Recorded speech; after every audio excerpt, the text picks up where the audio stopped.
আপনাদের দুজনকে 2 গ্লাস খেতে হবে। না না না না, আমাদের আপনার কেন প্রবলেম হবে? না, মরে যাবে আপনি বলতেছেন, তাহলে অন্য মানুষকে মেরে ফেলছেন কেন আপনি? দুইজনকে 2 গ্লাস খাওয়াবো, নেন খান। ধরেন, ধরেন, হাত দিয়ে ধরেন, হাত দিয়ে ধরেন। আপনি নেন এটা, এখন খান।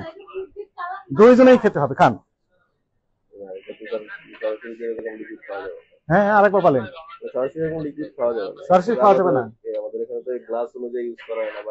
তাহলে বিরিয়ানি নিয়ে আসেন তো, দেন 2 প্লেট বিরিয়ানি নিয়ে আসেন, ওর ভিতরে মিক্সিং করে খাওয়া যাবে না।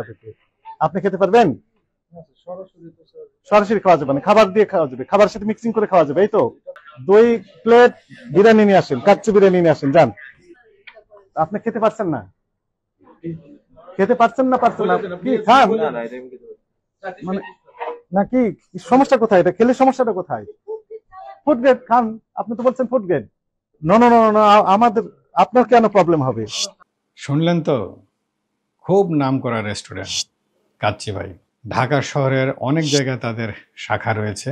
মোটামুটি ঢাকা শহরের যারা রেস্টুরেন্টে খেতে পছন্দ করেন, তাদের একটি সুস্বাদু বিরিয়ানি খাওয়ার অথবা কাচ্চি খাওয়ার প্রধানতম রেস্টুরেন্ট হচ্ছে কাচ্চি ভাই। এই কাচ্চি ভাই আগেও নানান কারণে অকারণে সমালোচনায় জড়িয়েছে।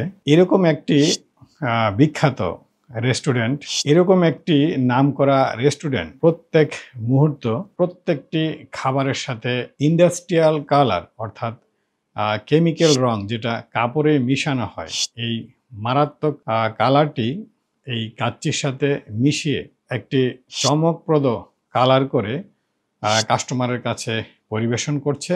সেই চমকপ্রদ কালার দেখে কিন্তু কাস্টমাররা খুব নির্দ্বিধায় নির্ভয়ে খেয়ে নিচ্ছে, যেহেতু খুবই বিখ্যাত একটি রেস্টুরেন্ট।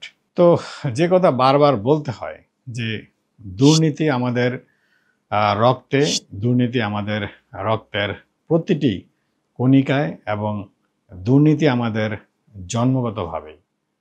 কারণ এই গত রমজানে নানান জায়গায় ভোক্তা অধিকার যেভাবে অভিযান চালিয়েছে এবং যে কটি দোকানে গিয়েছে, সেটা খাবার হোক, জামা কাপড় হোক অথবা অন্য কোনো আইটেম হোক, প্রত্যেকটি দোকানে কিন্তু সঠিক পথে নেই, কোনো না কোনোভাবে সে দুর্নীতির সাথে জড়িত এবং অসৎ উপায়ে ব্যবসা করছে।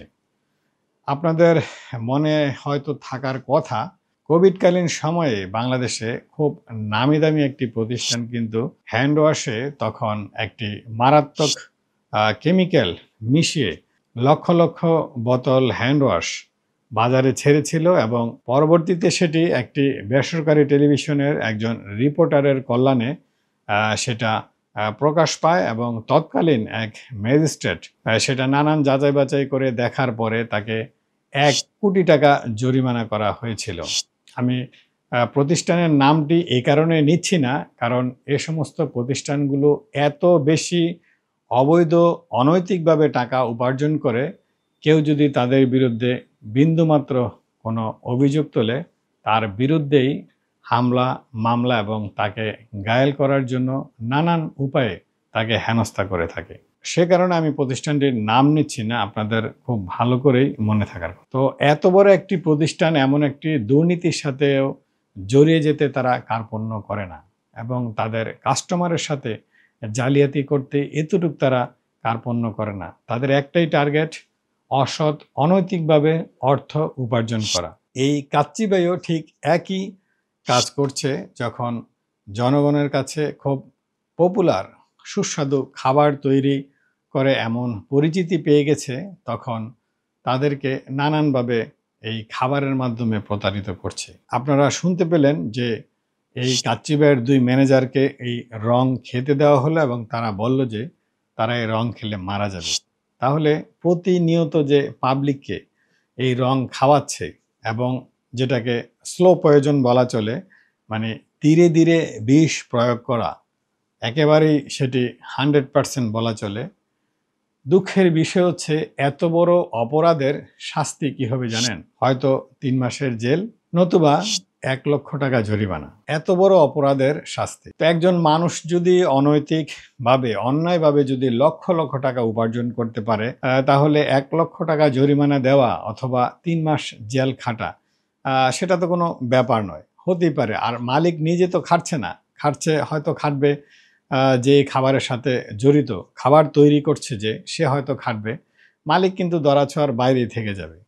তো এই জরিমানার পরে সে অনৈতিক কাজ আরও বাড়িয়ে দিবে এবং পরবর্তীতে ধরা পড়লে হয়তো না হয় আরও 1 লাখ টাকা জরিমানা দিবে, হয়তো 6 মাসের জেল খাটবে। তো এভাবেই আমরা সাধারণ মানুষ নানান পন্থায়, নানান উপায়ে, নানান লোকজনের মারফতে আমরা প্রতারিত হচ্ছি প্রতিনিয়ত।